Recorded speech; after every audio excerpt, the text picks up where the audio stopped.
Politics में भले ही गुलाम की कोई अहमियत ना हो, लेकिन जियो पॉलिटिक्स में गुलाम खुद को वजीर से कम नहीं समझता। बांग्लादेश के मोहम्मद यूनुस इसका परफेक्ट एग्जाम्पल हैं। ये पहले खुलकर नहीं खेलते थे, हिडन एजेंडा चलाते थे, लेकिन अब ये जनाब खुलकर खेल रहे हैं। इनके दिल में है पाकिस्तान, दिमाग में है चीन और टारगेट पर है इंडिया।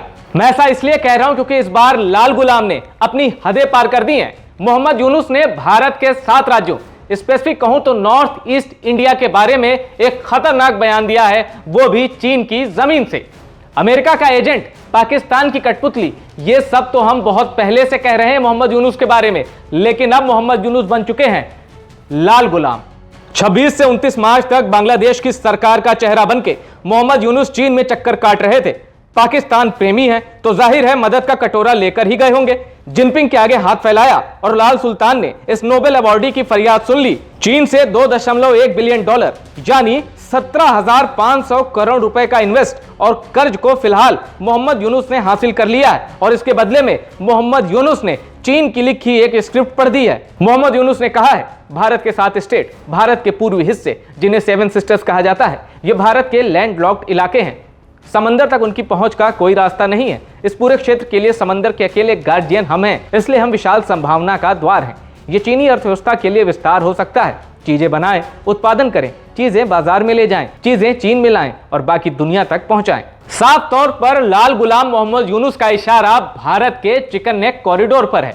अब इसकी इंपॉर्टेंस क्या है, भारत के लिए इसका महत्व क्या है और इसका नाम चिकन नेक कैसे पड़ा, ये सब मैं आपको बताऊंगा। लेकिन उससे पहले ये जान लीजिए कि मोहम्मद यूनुस के खतरनाक कमेंट पर भारत की ओर से पहला काउंटर जवाब किसने दिया। असम के सीएम हिमंता बिस्वा शर्मा ने कहा कि मोहम्मद यूनुस के बयान को हल्के में नहीं लेना चाहिए, इसके पीछे एक खतरनाक रणनीति और दीर्घकालिक एजेंडा छिपा है। यूनुस का यह बयान 28 मार्च को दिया गया था, लेकिन वीडियो क्लिप बाद में आई। इसके बाद तरह तरह के कमेंट आने लगे। बांग्लादेश में भारत की पूर्व उच्चायुक्त रह चुकी वीना सीकरी ने कहा है कि पूर्वोत्तर भारत का अहम हिस्सा है और यूनुस को ऐसा बयान देने का कोई अधिकार नहीं है।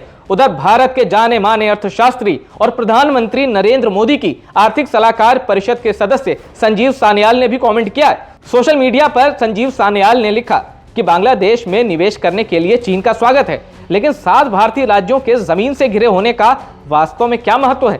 शेख हसीना ने ढाका छोड़ा और यूनुस ढाका आए। इस दौरान बांग्लादेश की सड़कों पर पूरे बांग्लादेश में अराजकता और कट्टरपंथ का नया खूनी इतिहास लिखा गया। चुन चुनकर हिंदुओं को टारगेट किया गया। शेख हसीना की पार्टी के मुस्लिम नेताओं को भी नहीं छोड़ा गया।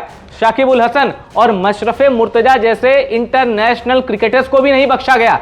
इस अराजकता पर मोहम्मद यूनुस के मुंह से एक शब्द नहीं निकला और अब यह लाल गुलाम चिकन नेक पर जहर उगल रहा है। अब मैं आपको बताता हूं कि चिकन नेक क्या है, भारत के लिए इसका महत्व क्या है और चीन चिकन नेक क्यों करता है। सिलीगुड़ी कॉरिडोर या चिकन नेक पश्चिम बंगाल में स्थित एक 60 किलोमीटर लंबा गलियारा है जो 20 किलोमीटर चौड़ा है और उत्तर पूर्व के हिस्से को बाकी भारत से जोड़ता है। यह एक बड़ा ही महत्वपूर्ण ट्रेड रूट भी है और दक्षिण पूर्व एशिया के लिए एक प्रवेश द्वार भी माना जाता है। चिकन नेक कई इंटरनेशनल बॉर्डर से घिरा हुआ है, जिसमें बांग्लादेश, नेपाल, भूटान और चीन भी आते हैं। चिकन नेक कॉरिडोर से तिब्बत की चुंबी घाटी सिर्फ 130 किलोमीटर दूर है। इस घाटी के सिरे पर भारत, नेपाल और भूटान का ट्राई जंक्शन स्थित है, जिसे डोकलाम कहा जाता है। डोकलाम को लेकर चीन और भारत का विवाद आप जानते ही हैं। मोहम्मद यूनुस के पास इतनी अकल नहीं है कि वो चिकन नेक का महत्व समझ पाएं और समझा पाएं। ये बयान चीन ने दिलवाया है क्योंकि चीन की भी चिकन नेक पर बुरी नजर है और चिकन नेक का डोकलाम कनेक्शन मैंने आपको मैप ग्राफिक के जरिए बता दिया है। तो यानी मोहम्मद यूनुस ने जो कहा है उस लाल गुलाम की कही एक एक बात इन्होंने लिखी है। इसके बाद यह बयान आया है और अब मोहम्मद यूनुस की कुर्सी भी सलामत नहीं है। ऐसा नहीं है कि वही बांग्लादेश की सरकार का चेहरा है। उनके लिए 3 बुरी खबर है।